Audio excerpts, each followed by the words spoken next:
معزز سامعین گرامی قدر، آپ کے علم میں ہے کہ گزشتہ 10-15 دن امام مسجد اقصیٰ کے فرزند پاکستان کے دورے پہ تشریف لائے تھے۔ الحمدللہ ان 12-13 دنوں کے اندر جمعیت اہل حدیث پاکستان نے 40 سے زائد پروگرام فلسطین کے کاز کے اوپر ملک کے طول و عرض میں منعقد کیے۔ اسی دوران ایک بہت بڑی غم کی اور دکھ کی خبر جو مسلک اہل حدیث کے لیے بالخصوص اور پاکستان کے مسلمانوں کے لیے بالعموم ہم سب نے سنی، وہ یہ تھی کہ ہمارے شیخ محترم مبشر احمد ربانی حافظہ اللہ سے رحمہ اللہ ہو گئے۔ انا للہ و انا الیہ راجعون۔ وہ ایک عظیم شخصیت تھے اور آپ کے ساتھ اور اس مرکز کے ساتھ ان کا جو تعلق تھا وہ آپ سے ڈکا چھپا نہیں ہے۔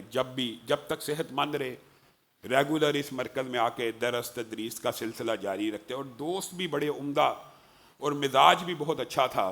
اتنا بڑا جلیل القدر عالم اور اتنا بڑا مفتی، اور ان کے مزاج میں جو عاجزی تھی، انکساری تھی، وہ نہایت قابل رشک تھی۔ ہم جیسے طالب علموں کے ساتھ جس قسم کی شفقت اور پیار کا، حتیٰ کہ ہمارے جو بھائی ثاقب صاحب ہیں، جب ان کا دل کرتا تھا انہیں فون کرتے تھے، میں تمہارے پاس کھانا کھانے آ رہا ہوں، شام بھائی کو بلا لینا۔ یعنی از خود رابطہ کر کے ایک انتہائی عظیم شخصیت جس سے ہمارا مسلک اور پاکستان کے مسلمان محروم رہ گئے، اور وہ جوانی کے عالم میں، ابھی ان کی عمر بھی زیادہ نہیں تھی، وہ اس دنیا سے چلے گئے۔ انا للہ و انا الیہ راجعون۔ انشاءاللہ آج نماز جمعہ کے بعد ان کے لیے غائبانہ نماز جنازہ قائم کیا جائے گا، اور اسی طرح ہمارے دوست عطر بھائی، ان کے والد صاحب کا بھی انتقال ہو گیا۔ انا للہ و انا الیہ راجعون۔ ان کا غائبانہ نماز جنازہ بھی ہوگا۔ اور ہمارے ہمسائے میں ایک بچے کی کل دادی فوت ہوئی، انشاءاللہ یہ غائبانہ نماز جنازہ سب کا اکٹھا ہوگا۔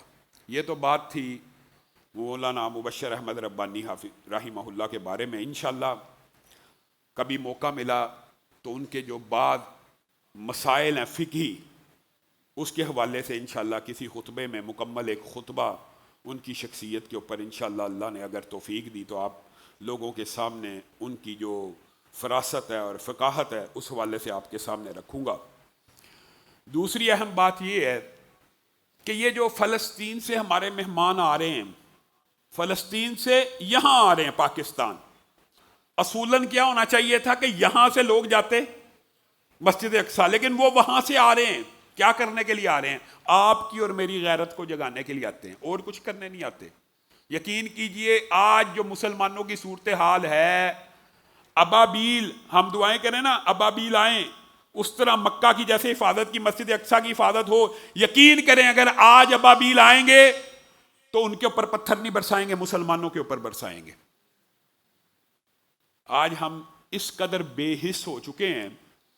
ان کے بیٹے کی، امام مسجد اقصیٰ کے بیٹے کی جو چند باتیں میں آپ کے ساتھ شیئر کرنا چاہتا ہوں، ان میں سے ایک بات یہ ہے، اگر آپ جہاد نہیں کر سکتے، حکمرانوں نے جہاد بند کیا ہوا، رستے مسدود ہیں، آپ نہیں جا سکتے، عملی طور پہ نہیں جا سکتے، اور یہ مینڈیٹ بھی حکومت کا ہوتا ہے جہاد کا اعلان کرنا، لیکن آپ دعا کر سکتے ہیں۔ آپ جہاد نہیں کر سکتے، آپ دعا کر سکتے ہیں۔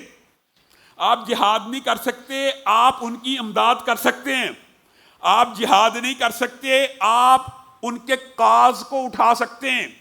آپ جہاد نہیں کر سکتے، آپ سوشل میڈیا کے اوپر، پرنٹ میڈیا کے اوپر، الیکٹرانک میڈیا کے اوپر بار بار اس قضیے کو اٹھائیں۔ وہ ہمارے سے صرف یہ مطالبہ کرنے آئے ہیں کہ بار بار جب یہ قضیہ اٹھتا ہے یہ میڈیا کے اوپر، سوشل میڈیا کے اوپر، تو وہ جو اجارہ داری ہے یہودی قوتوں کی میڈیا کے اوپر، اس کی گرفت کمزور ہوتی ہے، اور اس ایشو کو ہائی لائٹ کیا جاتا ہے۔ اور اللہ نے مغرب کے اندر عیسائیوں اور یہودیوں کے بعض کے دلوں میں یہ نرمی پیدا کی ہے، وہ شکاگو، کیلیفورنیا اور اوہایو یونیورسٹیوں میں دھرنے دے کے بیٹھے ہوئے ہیں کہ غزہ میں سیز فائر کیا گیا ہے، جنگ بندی کی جائے۔ میں اور آپ کیا کر رہے ہیں؟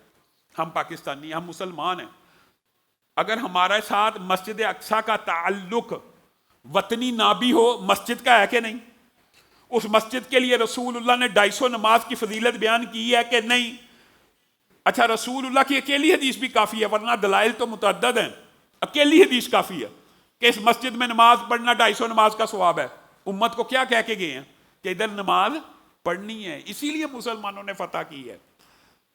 رسول اللہ صلی اللہ علیہ وسلم جیسا منصف مزاج اور حضرت عمر جیسا انصاف پسند آپ کے خیال میں جو مسلمانوں کا حق نہیں تھا اس کے اوپر قبضہ کرتے ہیں. آج تو پروپیگنڈا میڈیا اور سوشل میڈیا پہ سارے کا سارا یہی پھیلایا جاتا ہے جی مسلمانوں کا حق نہیں تھا, حضرت سلمان نے بنائی ہے. جھوٹ ہے, یہ جھوٹ ہے. رسول اللہ سے پوچھا گیا دنیا میں سب سے پہلا گھر کون سا, تو رسول اللہ نے کہا تھا بیت اللہ ہے, اور قرآن میں بھی ہے ان اول بیت وضع للناس للذی ببکہ. اور دوسرا گھر کون سا, مسجد اقصی ہے. دونوں کے درمیان فاصلہ کتنا, 40 سال, صرف 40 سال. اب بتائیے کیا حضرت آدم یہودی عیسائی تھے؟ کیا ابراہیم یہودی اور عیسائی تھے جنہوں نے ازہر نو تعمیر کی تھی؟ ان الدین عند اللہ الاسلام, دین اسلام ہے. اور اگر یہ بات ہی سمجھ آ جائے کہ رسول اللہ صلی اللہ علیہ وسلم کو واقعہ معراج میں بیت اللہ سے کیوں نہیں لے کے جایا گیا, مسجد اقصی کیوں لے کے گیا؟ اللہ پہلے مسجد اقصی لے کے گیا, وہاں سے معراج ہو رہا ہے. اللہ رب العزت اس معراج کے سفر میں مسجد اقصی کو کیوں ڈال رہے ہیں؟ اگر پھر بھی مسلمانوں کو اس چیز کی اہمیت اور ادراک اور شعور نہیں ہے تو پھر ہمیں اپنے اوپر, آج امت مرحوم ہو چکا, آج ہم سمجھے یہ امت ختم ہو چکی ہے جو اپنے مساجد کا, اپنے قبلہ اول کا دفاع کرنے کے لیے بھی تیار نہیں ہے. تو اللہ کرے کہ جو باتیں وہ ہمارے سے کر کے گئے ہیں ہمیں اس کی سمجھ آئے اور ہم عملی طور کے اوپر ان کی مدد کریں, عملی طور کے اوپر, سوشل میڈیا کے اوپر, الیکٹرانک میڈیا کے اوپر, مالی طور کے اوپر, دعا کی صورت میں, خیموں کی صورت میں. آخر میں ایک اعلان ہے کہ اجتماعی قربانی جس طرح ہر سال ہوتی ہے یہاں پہ انشاءاللہ اجتماعی قربانی کا سلسلہ جاری ہے. قاری امجد صاحب اس کے مسئول ہیں, تو آپ سب ساتھی قاری امجد صاحب کو یہ قربانی کے حوالے سے رابطہ کر سکتے ہیں. اور جو قربانی کی کھالیں ہیں آپ سب ساتھیوں نے حسب سابق اسی ادارے میں پہنچانی ہے. فی حصہ اس سال 27,000 روپے سے شروع کیا گیا اور 30,000 روپے تک کا حصہ ہے.